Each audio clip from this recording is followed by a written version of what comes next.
Ito po natapos ko ngayon. Ngayon po, lalagyan ko na ng date ngayon. Ngayon po ay 25.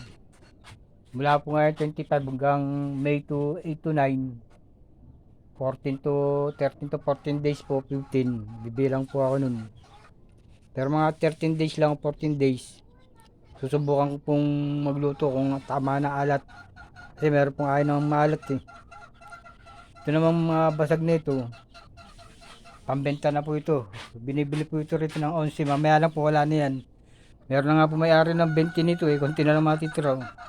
Sa halos 10 na lang o 15. Ayan na lang. Ang mga ano. Pangalawang araw ako ulit tatawag din para kumuha ng itlog. Buti nga marami ako na akong itlog po. Ito yan. Tatabi ko na ito ngayon. Lalagay ko sa safety. Para hindi lang gamin o ano ng daga. Babalatan ko po ng alambre yan.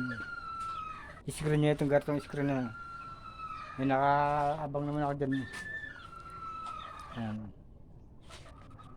Tapos ito nga kasi ko mamaya para mabigay sa kumukuha. Thank you po Lord. Tapos na naman po ng hirap.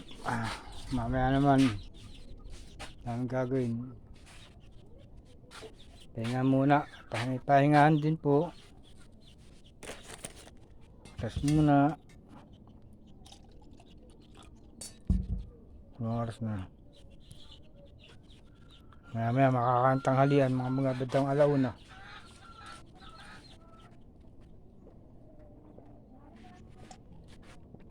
Pagputik po ito natin, ito hindi po nasisira kahit ilang beses. So, dami po kasing asin yan eh.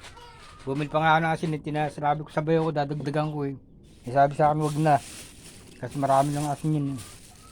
So bumil pa naman ako ng 6 kilo ulit.